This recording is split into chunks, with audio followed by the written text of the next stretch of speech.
Welcome to the Mrs. All Relevant Daily Draft Podcast. It's the normal Thursday night crew, EJ, Andrew. It is good to see you guys. EJ, I know that you're pulling like double duty right now with the Eagles on the TV. Yeah, I got them on in the background. Got the Eagles on in the background, and they got me a little bit nervous, but we doing all right. We about to score again now. Is it 14 to the last I heard it was 14-3? It's 10-13 now. Eagles in the red zone, so we about to take the lead. Got it. So I know Andrew's jotting down some last minute notes before we dive in. This is my favorite time of year to podcast because every podcast at the Draft Professor right now is breaking down a specific position group. And essentially what we're trying to do is find the players that we think are going to be drafted in rounds 1 through 5. And EJ and Andrew have running backs. And I think coming out of the summer, most of the messaging I heard is that it was a weak running back class. I'm curious if when we're done, if we're going to see 7 or more running backs on day 1 and 2 combined. I believe 6 is the average. So if we think that we have 7 graded that high, that would be a deeper running back class than anticipated. But there's really only one way to figure that out, is that we have to dive in. So the running backs that we're going to cover today are Javian Thomas from UCLA, TJ Harden from SMU, Damari Alston from Auburn, Jadarian Price from Notre Dame, Emmet Johnson from Nebraska, Raleek Brown from Arizona State, and Hollywood Smothers from NC State. So, EJ, what do you have on Javian Thomas? Javian Thomas, I think he spent 3 years at Cal, transferred over to UCLA for this year. Former track background, like the graphic says, listed at 5'11", 195. You see the track background in his running stat. He does have the straight line speed. I think he hasn't had a lot of production for this year. He hasn't had a lot of carries for this year. I watched him against Penn State. That was the most carries he had on the season, which is 16. What you get with him is you get a smaller running back. So you're not going to get the play strength, the power aspect of it, but you do get the straight line speed. You got a little bit of explosiveness to him. He looks like he can.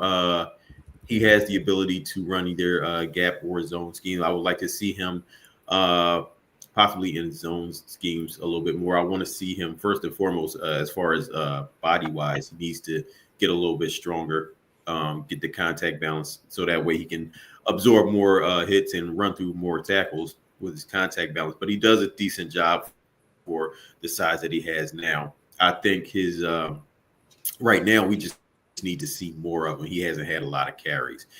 He's like last week was his only week with double-digit carries, so we don't have a good body of work on him yet. But with his speed, he does have upside as a kick returner at the next level, because a lot of these teams are looking for running backs as their kick returners. So I think he has the speed to do that. But we just need to see a lot more of him right now. Andrew, how about you? What did you have on Thomas? Yeah, background note, just a little deeper on the high school track and field. I did find he has his high school's record in the 4x100, so obviously that's a little bit of a team effort, but still he has to be fast enough to contribute. No, I mean, I think the speed's definitely there, like I had down. It seemed he definitely did best in space because he was able to build up that speed and momentum. Running between the tackles, it kind of seemed like he struggled where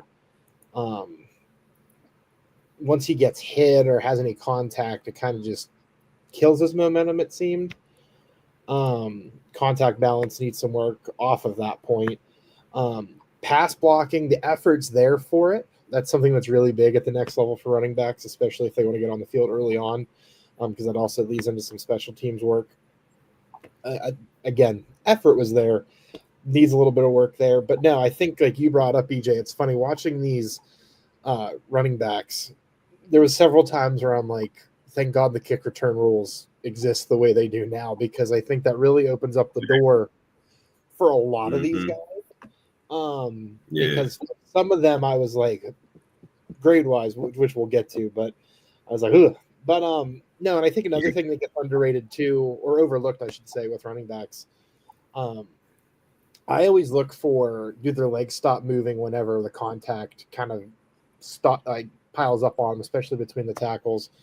And there's times where it didn't for him, but more often than not, it did. So I think not that that's an effort thing, but that's more of just having the mindset to keep your legs moving. And if you pick up that extra 1-2 yards, like best running backs in the country, yards after contact, it's nothing crazy. It's like 2-3 yards. So I think being able to pick up on that for him would be big. But yeah, I think right now he lives and dies in space, whether he gets it or not. And like you said, EJ, his best game was their toughest opponent of the year, the one they were expected to get blown out by, and they pulled the biggest upset of the season. So it was definitely fun to watch him perform well against that Penn State defense. So I'm interested to see what he does from here on. I think he'll get more of a role as the season rolls on now. Okay, and I think I probably should have said at the very beginning, on average, 25 running backs get drafted. EJ and Andrew will be going through 8 different running backs per podcast for the next 5 weeks. So they're going to be going through approximately 40 when we know that on average 25 get drafted. The next running back that we have is TJ Harden from SMU. Andrew, do you want to kick this one off? Yeah. SMU, it's funny watching them. I didn't realize the rotation they have is about 3 deep at running back. So it made it for not – he seemed like he got a good amount of work, but it made it – you had to watch a little bit more of the SMU offense than you thought, which I was fine watching Kevin Jennings. So something right off the bat with Harden, I loved his pass blocking. Just physical player overall because he's a physical runner. Background 3-star recruit. Honestly, after the physical part of his game, there wasn't too much, but I had a note down here. I think SMU is kind of putting him in a box because of the trio of running backs they use, where each of them kind of have a role where I think if he goes in the next level and he gets in the right spot where they kind of open him up a little bit, let him develop a little bit more of a skill set, I think he could do a little bit more. But I mean, his highest grades for me were his contact balance and his pass blocking, which those are 2 of the most important traits you can have, I think, if you're going into the NFL at this point. So nothing too crazy on him, but again, physical runner, which I love to watch, good pass blocking, which I can't get enough of from running backs. I don't think we see enough of it. So those are my 2 biggest takeaways with TJ Harden. EJ, where are you with TJ Harden? Yeah, to echo what Andrew said, he's an excellent pass blocker. I mean, he's like really good. Almost, I would say he's right up there with best. As far as this group we're talking about, he's one of the best. With him is, and the thing with running backs and pass blocking, it's not just it's the effort. It's the technique of how to block, and it's knowing who to block.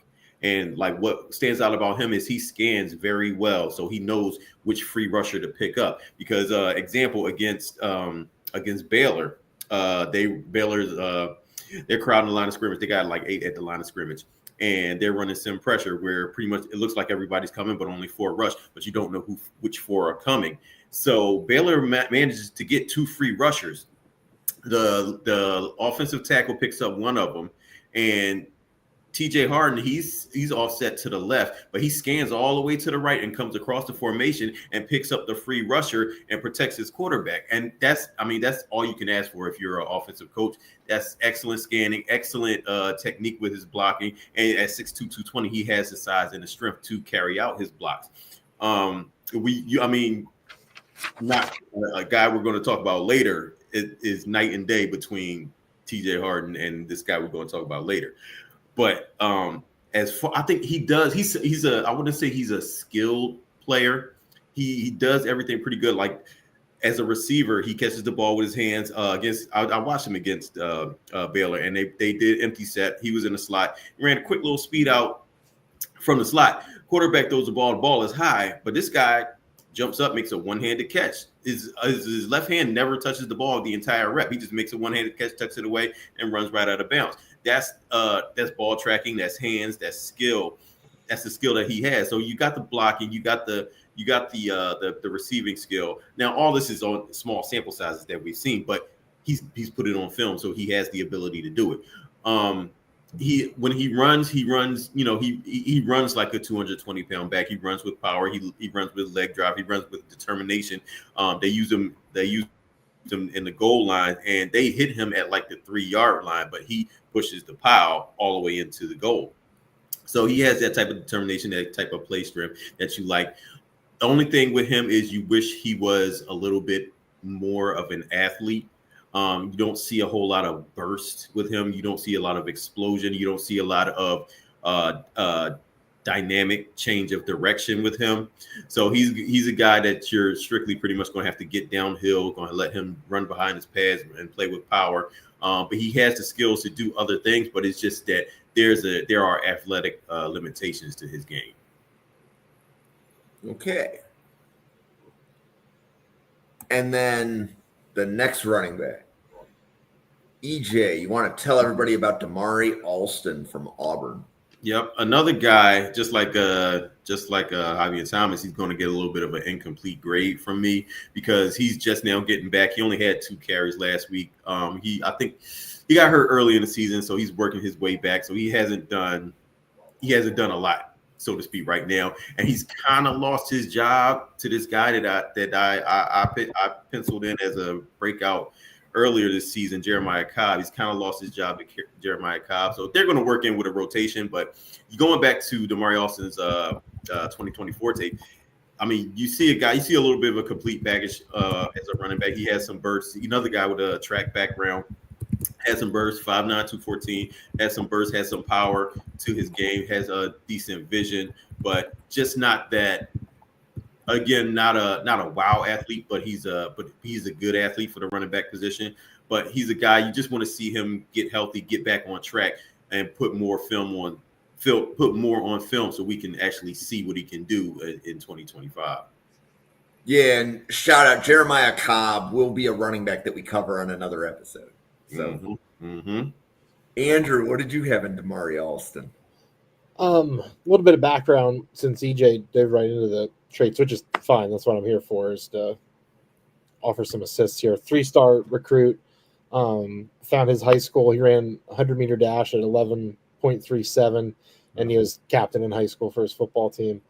My notes down, I said, it's funny, earlier I talked about guys keeping their legs moving. Alston was one of the first guys that I noticed who did that, ironically. And it's funny because when you looked at him, I was like, okay, it's going to be a guy who tries to make guys miss, and he's going to be someone who kind of tries to make stuff work in open space. And ironically, he was one of the more physical runners, I thought, right up there with Harden, which I thought was a pleasant surprise. I noticed he loved to drop his shoulder for extra yards, didn't run out of bounds if he was going down the sideline. He would try to get that extra pop in just to kind of set the tone a little bit, it seemed. Strong runner, contact balance. Again, still has that athletic ability, nice cutback ability. Wish the long speed was there a little bit, because I think there was some times where he had chance for some bigger runs, and I don't want to say the gas tank necessarily let him down, but I think it's more so just compared to how that backfield goes. I just think the workload's not there for him to kind of just have that ability built in at this point. I think that's something you kind of get from repetition. So, no, I think Alston's somebody, again, somebody I was thinking of at the time. I was like, this is another guy who could thrive off of the way the NFL's doing kick returns now, and another special teams guy that, again, you get your foot in the door that way. Physical runner, that's part 2 of that.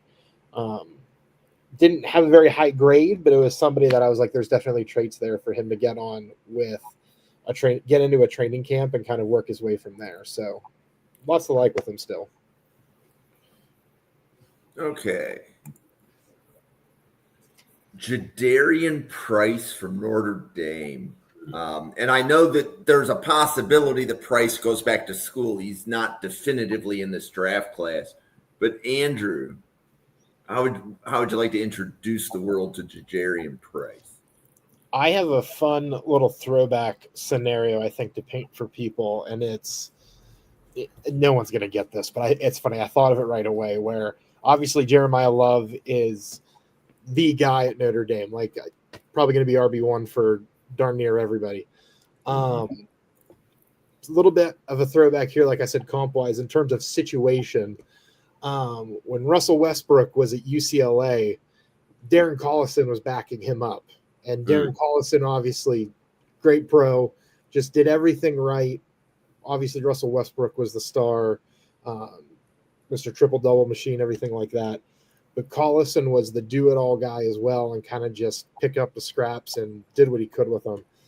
I feel like that was Jadarian Price. Like, Love would just wear down defenses, and then they would put Price in on a play, and it would be like a 20, 30-yard touchdown or just a big chunk play. Because I feel like he has a little bit more burst than Love, and I think Love's just more of a little bit more of a physical runner. Price, again, the return ability is there with him, and I think that's why they kind of use him in those situations.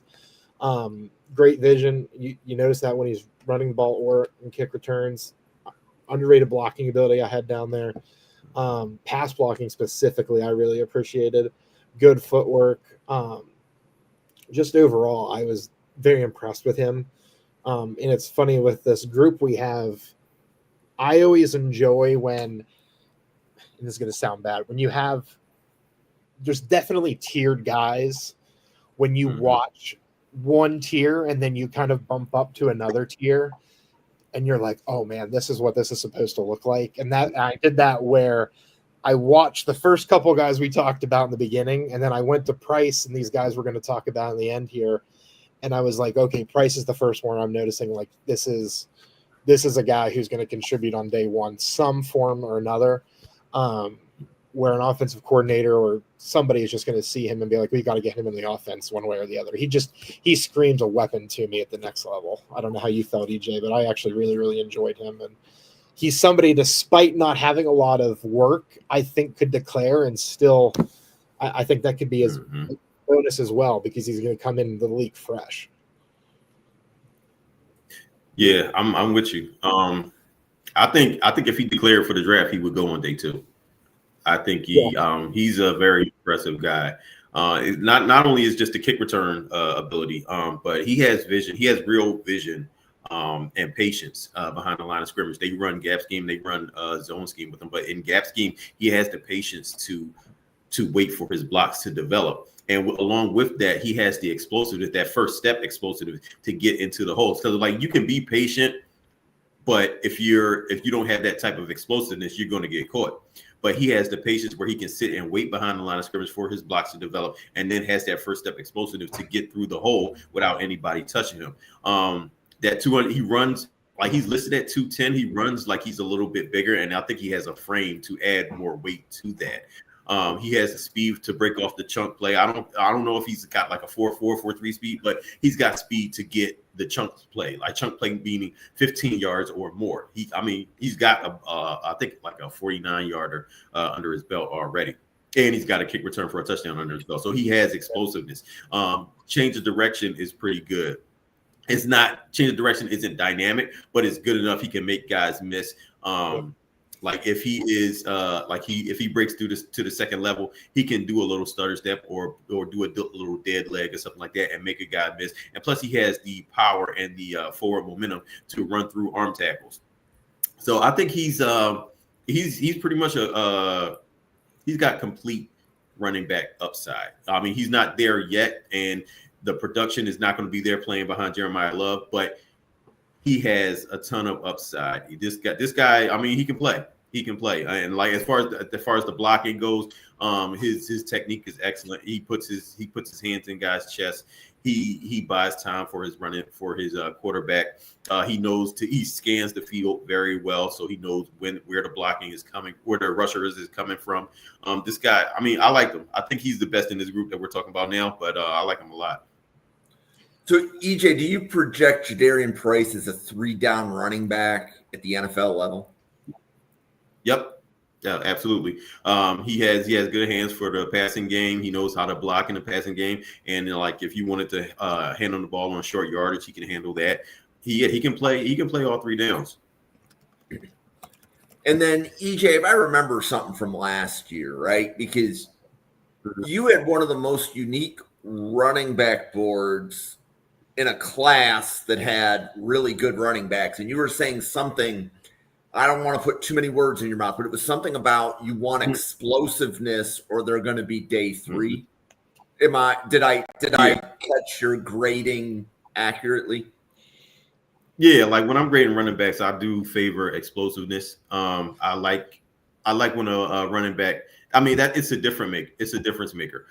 If you have a guy, he has all the vision in the world. He can dissect the blocking schemes. He can set up all his blocks. If he doesn't have that explosiveness or that athletic ability, all his runs he'll get what's blocked for him and nothing else. And in today's NFL, that's okay, but you're not going to be a high level running back. You're not going to go in high in the rounds, and you're not going to be a very efficient running back if that's all you can do. You look at your best running backs in the league, they have some sort of explosiveness to their game because you want to be able to use your running backs in more than just one way. You want to be able to have them be a threat with the ball in their hands. So if a team loads up to stop the run, you can still throw him the ball and he can be a difference maker like that. That requires explosiveness. So yeah, I favor burst. I favor acceleration. I favor not necessarily long speed, but I need my running back to have that second gear to where he can surprise a defender and he can outrun a tackling angle. So yeah, I favor explosiveness in my running backs. And Andrew, what did you want to add? I just wanted to add, because we were talking about how explosive he is. I just want to put an exclamation point on it and say, I forgot to mention this. He tore his Achilles his freshman year. So like he still looks this good coming off a torn Achilles his freshman year. So I think that also speaks just to how well, obviously, the work ethic is for him and how well he recovers. So, yeah, I think, again, being able to look the way he does after doing that his freshman year. I mean, we see guys in the NFL who pop their Achilles and they never look the same. Mm-hmm. And they obviously have access to the best and medical care, best workout equipment and therapy and everything like that. And Price is looking like you wouldn't have even known that if I hadn't just mentioned it. And then also another just stupid fact I wanted to share too. He averaged 9.3 yards per carry in high school, which I thought was hilarious when I read. So yeah, so he ran for almost like 5,000 yards in high school. It was ridiculous. Like you could just run him it would just be a first down almost every single time. So yeah. It's real. It was him in high school was like Madden on easy mode. That's exactly what it is. Yeah, Price is a lot of fun. And like I said, even with the Achilles tear, like you wouldn't know. And it's fantastic. Yeah, but he's still not Derrick Henry. I think Derrick Henry right now in the NFL is just now approaching the number of yards rushing he had in 4 years of high school. Yep. Yeah, he was a total cheat code in high school. And ain't nobody touching that. Okay. So I know that there was some chatter on Twitter when I tweeted this as part of the podcast for Emmet Johnson from Nebraska. EJ, what do you have on Emmet Johnson? Emmet Johnson, 5'11", 200-pound running back. I like his explosiveness. I watched him against Michigan, and he's a guy that he thrives better in space. He can get behind his pads and run the ball up the middle, but he doesn't have. You look at his legs; he's a little bit slimmer build. So that takes away from a little bit from his contact balance. But I like the talent in space that he has. He's another guy that's a good kick return option. They can use him as a receiver as well. He has decent hands as a receiver. That's why I said I like him in space, because they run him to the outside. He uses his speed. He can get to the corner. He can get to the outside. They use him as a receiver, sometimes just a check down, but I think he has upside to be more than that, than just a check down player. If he wants to be more than that, he's going to have to add some play strength to his game. But as far as explosiveness and speed and movement in space, he has that. He's just got to round out his game as far as play strength wise. And another thing with his vision, I would like for him to be a little bit more patient and set up his blocks behind the line of scrimmage. What I've seen from him is they tried to run what was it? They tried to run split zone, pretty much. Split zone is just outside zone with the tight end coming across the formation. So the center and the right guard, they sealed off their blocks. There was a hole right there in between the right guard and the right tackle. And he was behind the line of scrimmage. He had the ball in his hands, but he's sitting there doing the two-step. He's dancing when the hole is right there. And by the time he got downhill to get to the hole, it was already closed up and he got smacked. So I would say I want to see his recognition speed up a little bit more, so that way he can see that hole the minute it opens up and get through it. So I think his vision and his timing needs a little bit of more work. He can get that with reps. He can get that with coaching. But I think he has a good starting point as a third down back or a kick return or something like that, utilizing his athleticism and space first and foremost, and then you can even out the rest of his game. Andrew, how about you? What do you have in Emmet Johnson? And you talked about his receiving ability, EJ. I really thought his route running was not underused, but maybe underappreciated within the offense. I had down here, kind of reminded me how SMU used Rashard Smith last year. Mm-hmm. Really kind of used him all over the place. I think Nebraska could use him more in that same facet. Had down here runs through arm tackles, which you always love to see. Cutback abilities there. Keeps his legs moving, like I said. And then some background stuff I always like to see out of players, especially like running backs and skill players. He was a two-way player in high school, and by doing so, he was Mr. Football in Minnesota in high school. So quite the accomplished background, too, for going to Nebraska and everything like that. But, yeah, no, I think he's definitely – really explosive. I had a lot of fun watching him as well.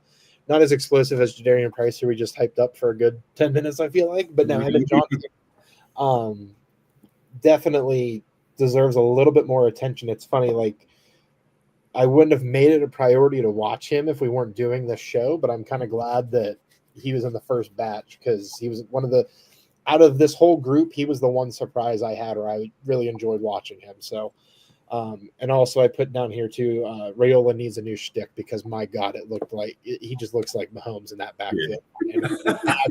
And I'm mad that I had to look at that the whole time. So yeah.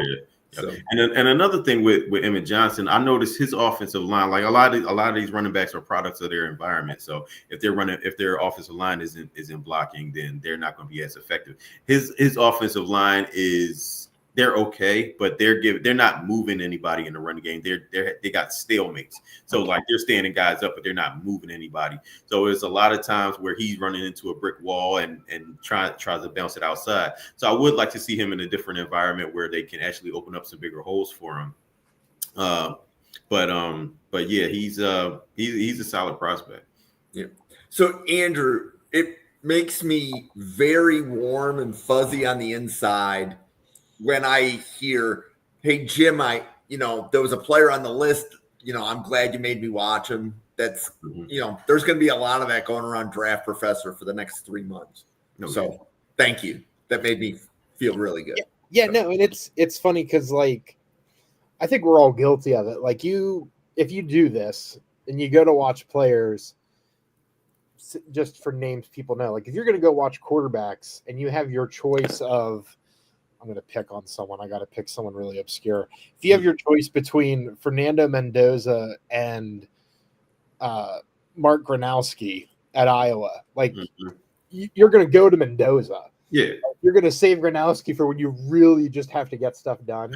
Yeah. And I think for a lot of us, like when you save those names towards the end, it kind of drags out the process. It's kind of like eating your vegetables last. Mm-hmm. Whereas Jim, you made me eat some broccoli to go with the steak that we had for the rest of the meal. So thank you. The father and you emerged in this. Yes. And that's something if you call me the father of the draft professors, I'll take it. I'll take it. The godfather of draft professor. Yeah, something like that.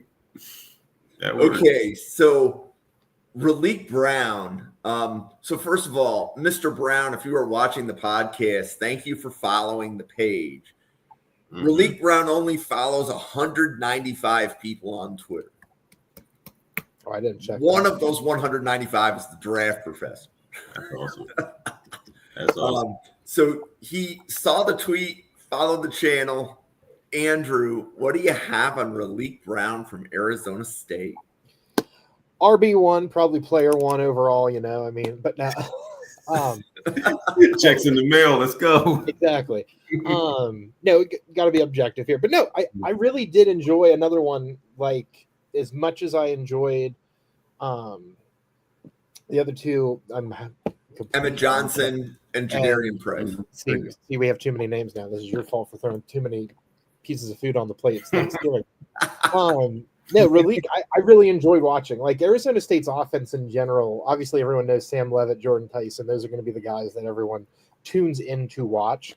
Raleek was a really fun, dynamic addition. Like you could tell when he was in the backfield that they were going to do something where I don't want to say it was going to be explosive necessarily, but like there was going to be something there for Sam Leavitt to potentially have, like whether it be a safety option or just the ability was there for them to have another option of an explosive play outside of Jordan Tyson. Because obviously Leavitt, we talked about it on the one show where we previewed their one Arizona State game, likes to roll out, likes to extend plays.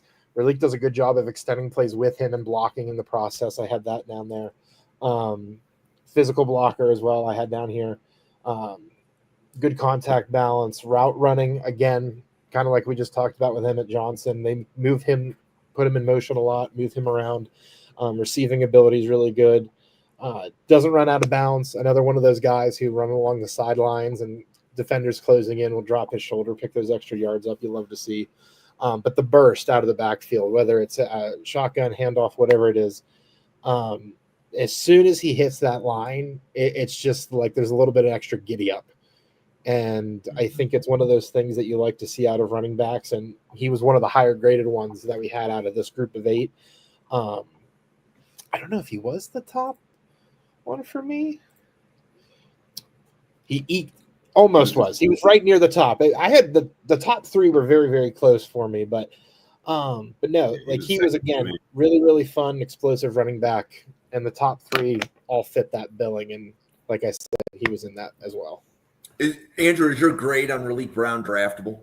Oh yeah. I had a day. He got in there. He got a day 2 grade for me. Okay. So he sneaked in there, and I'm tough on running backs because it's one of those things. From I've done this enough that I used to be really generous with running back grades, and then I realized the NFL is not generous with running back grades. And also, too, like if you look at the leading rushers in the NFL, I think the top 10 right now, I did it at one point after week 1, like the average round drafted for them was like round 3. You had a couple guys who were first rounders, like Bijan and Saquon were up there, but a lot of the other guys are round 2, round 3, round 4 later. So that's the one thing where any position, anybody can make a name for themselves. You just got to, everything's off the table when you get to the NFL because there's situation, there's work ethic, and there's so many variables. But for running back especially, like you have so many chances to make a name for yourself and to be able to get on the field and do different things. And for Raleek and my other top 2 guys, they have that skill set where they got that day 2 grade from me because there's somebody who has more than one way to make a play. And I think that's something that a lot of offenses look for in their running backs now. EJ, what do you have in Raleek Brown from Arizona State? Yeah, I think he was one of the more complete running backs I've watched so far. I got him like as far as this group right here. I think he's second only to I got him second only to Jadarian Price, and both with a day 2 grade. This guy Raleek Brown, he's one of those guys that does a little bit of everything well. Like he plays on special teams where he can be a kick returner. He physically he has that first step explosiveness I was talking about. He's a guy I seen him come to a complete stop in the backfield. and then put one foot in the ground and he's gone. And because he's got the patience and the vision, he waits to see the hole, and then once he sees the hole, he's going to explode to it. What running backs coaches say is slow to it, blow through it, and he is the epitome of that. He waits for his blocks to develop, and then he blows through the hole. He has he changes speed very well. He has acceleration, deceleration. Like if he needs to blow through the hole, he can accelerate and do that. And if he needs to slow down and make a jump cut, he can do that. And it's seamless. It's not segmented like he's trying to think about it first. It's a seamless transition he has while he's running with the football. I like the straight line speed, and I like the fact that he's a guy that's going to run through arm tackles. He's got low center of gravity. He's going to run through arm tackles. You see guys try to hit him low. He just keeps going. He's got the thick lower half to where he can withstand somebody running into his legs and still keep his balance and gain extra yardage. He runs with determination. If somebody's got him wrapped up, he's still going to fall forward. He's still going to go for another 1 or 2 yards. In the passing game, he's excellent as a blocker. He gives you the effort. He scans very well. He gives you the technique. He meets the blocker's head on. I like the fact that usually running backs, where if they want to pass block, they'll just sit there and get in the pass rusher's way and wait for the pass rusher to run over them. He's one of those running backs that it's more proactive. They take a step towards the blocker. That way gives your quarterback a little bit more space to throw the ball, and it kills the rusher's momentum even faster. So he's one of those type of running backs. Also as a receiver, against TCU, he caught 9 passes for 50 yards. They were just mostly checkdowns, but a couple of them were angle routes where he goes out to the side and then cuts inside, and the quarterback put it right on him, catches the ball with his hands in stride and cuts right up the field. So he has route running ability to where he can be an effective receiver out of the backfield. I think he's just a complete player. I don't think he's not gonna wow anybody with his testing. I think he's probably going to run the 40 like a 4 or 5 range or something like that. His change of direction is good. It's nothing dynamic.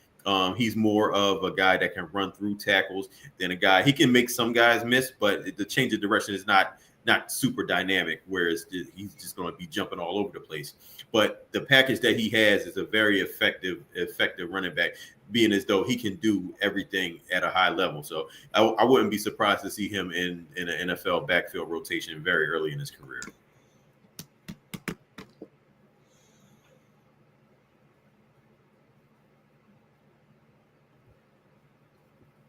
Or should I keep talking? To Jim. I think we left Jim speechless. Did we lose Jim? Maybe we lost Jim. I'll add this too, EJ.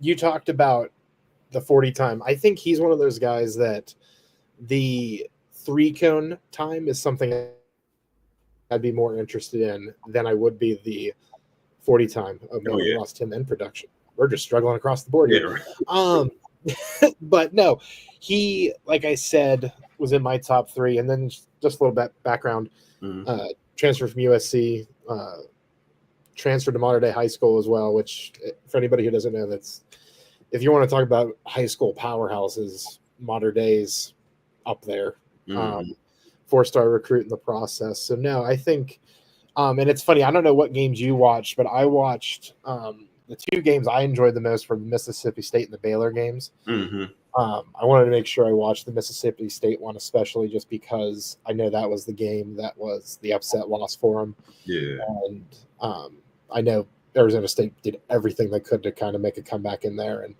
he was a part of that, obviously. But no, it is one of the better ones there. Yeah. I watched him against TCU, and I like the fact that they're trying to run the offense through him a little bit more. There he is. We have a slow internet. Give me a minute. Well, we got 2 of you now to make up for it. Oh yeah. There we go. There's one. So I literally had to restart StreamYard. Oh. Yeah, I said we lost Jim in production, so then we just kind of all good. Well, I was saying I want to give a shout out to Randall Slifer because there's a lot of running backs that are talked about within the draft professor, but he wasn't on any summer scouting board. Mm-hmm. Right? So definitely want to give a shout out to Randall Slifer for bringing Raleek Brown to my attention. Had either of you watched Brown prior to prepping for the podcast? No. Nope. No. Because during the summer, the name out of Arizona State was Kanye Udo. Everybody thought he was going to be the starter. So Raleek just kind of came out of nowhere and took that job. Yeah, and I mean, and inadvertently would have watched him in passing, but nothing where I gave him too much attention. But yeah, no. I was saying to EJ beforehand, Jim, when you were gone, the games I watched him in, I wanted to watch a little bit of the tougher ones, so I watched the Baylor and the Mississippi State ones, and you can tell he was part of willing that offense to kind of take that next step. So I think that was also an important thing, and I think that's why he's seeing the increased role emerging coming out of there after transferring from USC and kind of getting that bigger responsibility out of the backfield. It's well deserved. Yeah, and I was thinking against TCU, he had 30 touches, and I would like to see something like that going forward because I think their offense runs so much better where he's the running game and Jordan Tyson is the passing game. They don't have a lot of options on offense at Arizona State, but I think when they feature those two guys, that's their best bet. Agreed. Okay. So last player, Hollywood Smothers from NC State. And again, a draft professor special. Everybody talks about Hollywood Smothers within the draft professor group chat. Andrew, what do you have on Hollywood Smothers from NC State? This was my RB1 of the group, I should say. He had a day 2 grade from me. First thing I noticed right off the bat was his receiving ability. I thought was probably the best of the entire group. Worked really well in open space, good contact balance, good route running. Also in the passing game, he has good pass blocking. I thought did a good job of picking up blitzers, taking them out of plays. There was one where it was funny because I almost posted it that I was impressed with the defender more so than I was him, ironically, but took him out of the play and the defender just showed that they did not want to be taken out of the play. So guy came back, which he can't help, but like I said, moves all in space, good hands both as a runner and as a receiver. I will say this too. We talked about, I can't remember which one you said, EJ. I think it was TJ Harden. A lot of these guys, I was very impressed with their hands in terms of receiving ability. Mm-hmm. Even the guys who don't have a ton of receiving production really impressed me with when they get a target. It was like they are not letting that opportunity pass them up. Obviously, Hollywood Smothers gets a little bit more targets because of the way the offense is featuring him. And then, change of direction skills, like I said, and then some background notes. Ran an 11.58 100-meter in high school. Transferred from Oklahoma, was a 4-star recruit for them there. And, like I said, he was my RB1 of this group. I really liked Hollywood Smothers. I know a lot of other people do too, like you said. And, lots of like with him, I think.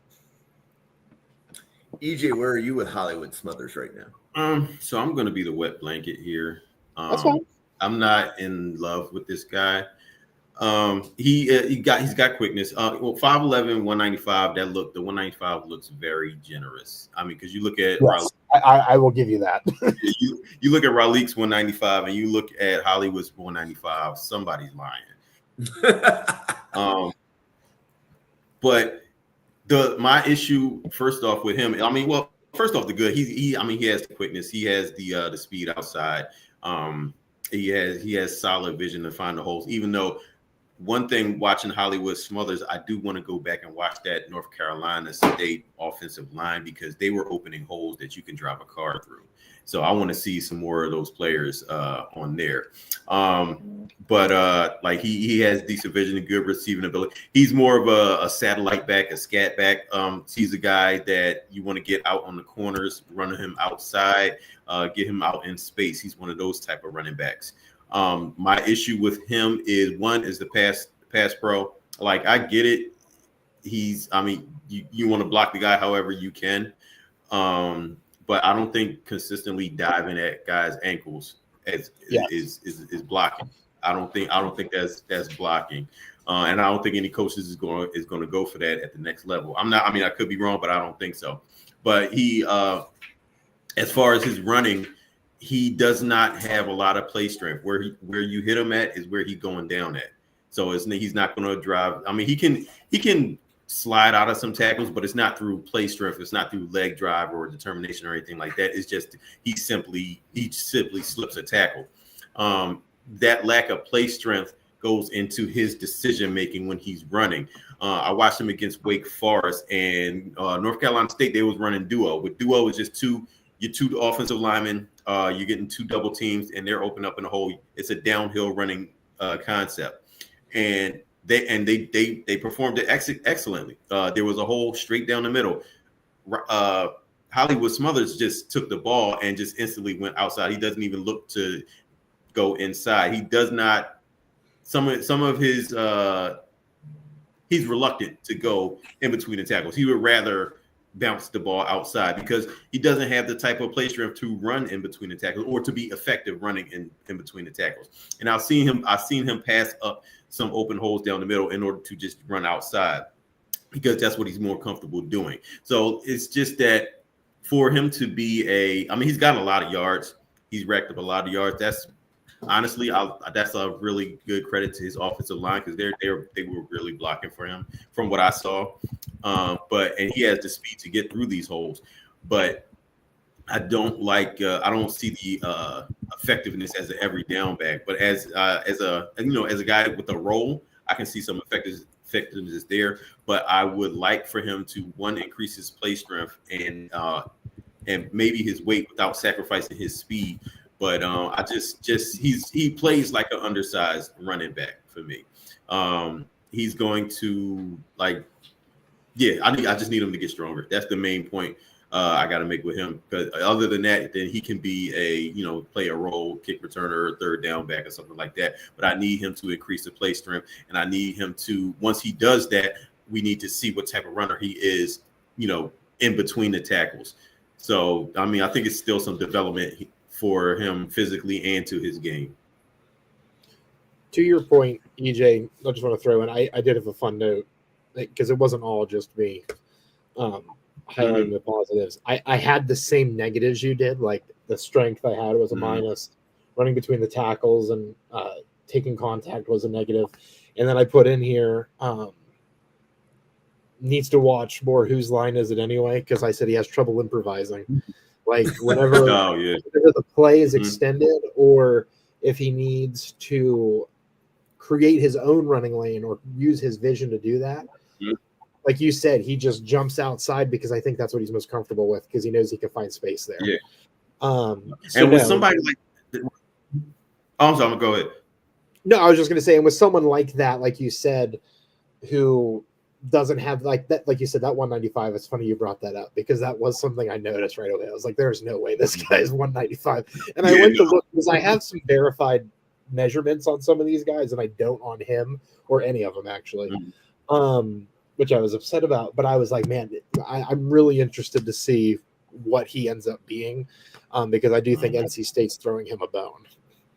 Yeah, by combine time, he'll probably be 195 or something like that, or he won't measure, or he won't do the weight testing. But yeah, with the thing with his the creativity as a runner, they've thrown him some screen passes, and he's in the middle of the field with nobody around him, with one defender coming at him, and he gets tackled. Yeah. I'm like, I want my running back to make the first guy miss all the time, and he doesn't do that on a consistent enough basis for me. And I will say, just to circle back, sorry, Jen, not to keep going back here. The guy who was the best with that, and this is not me trying to be funny or what I did at the beginning earlier when we talked about him, Raleek Brown was the best one. I thought of the group that was improvising and extending plays as far as anyone goes. But I think the reason he's the best at that is because Sam Leavitt hates being in the pocket more than I think anybody in the history that's played the quarterback position, it feels like. So, no, I think when you have a quarterback like that, like Leavitt has with Brown, I think it forces you to be better at that. Versus with Smothers, it's funny. I wanted to look up who NC State's quarterback was, and I forgot it was CJ Bailey because as soon as I looked, I was like, okay, that's why I knew the name. Because he's a lot of fun to watch. Good arm, really athletic, and I think he's someone that he doesn't run outside. He kind of just takes those lanes up the middle. So yeah, two different offenses. I think that's why Brown looks much more comfortable doing those things than Smothers. But again, well, a couple questions on Smothers. EJ, how would you compare Smothers to James Cook when James Cook was coming out of college? Not NFL James Cook, college James Cook. College James Cook was more, I think he was a tougher runner. He was more willing to run in between the tackles, even though they're similar of size. They're similar size, but he was more willing to run in between the tackles and be more of a complete running back.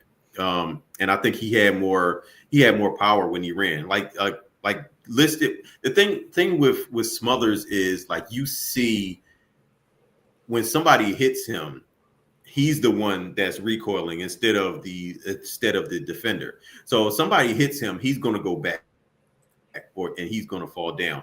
Where if you look at James Cook over at Georgia, he could run through some tackles, he could break some tackles.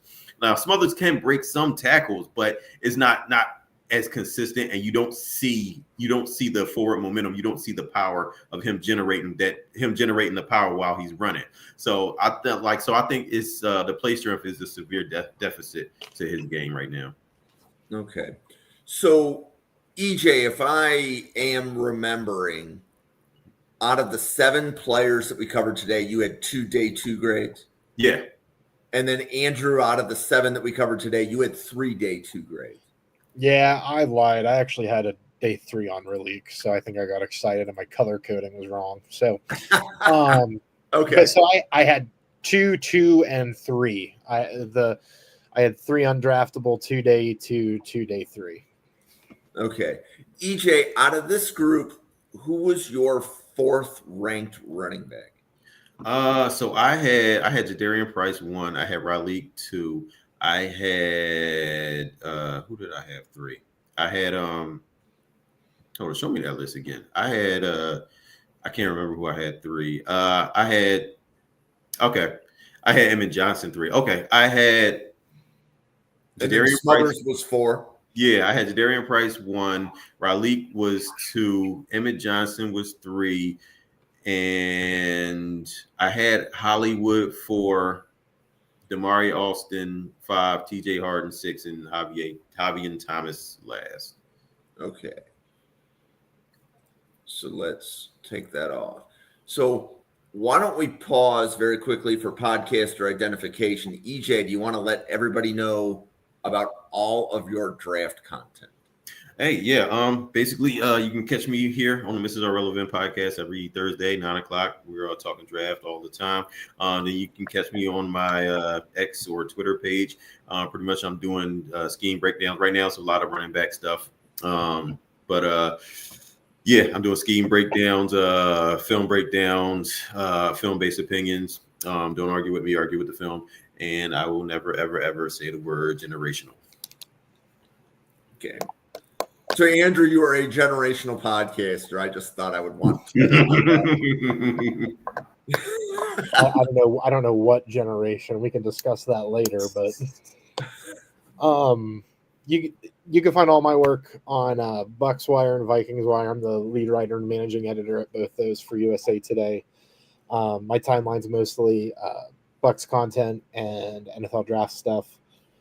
Weekends is when I really get to dive into everything. I did get told I have to go to a pumpkin patch fall thing on Saturday, which I'm so happy the Oregon-Indiana game's at 3:30, and I don't get to watch it now, but that's a side discussion for another time. But no, other than that, I'm usually a lot more cheerful on here and a lot more excited for my weekend football. But no, like I said, here every Thursday, I'm excited to get into this running back class. I think it gets a lot. The position in general gets a lot of crap, but I think the way, like we talked about, the kick return the way it is now, and I think the way everyone uses them, teams are trying to go 2, 3, 4 deep.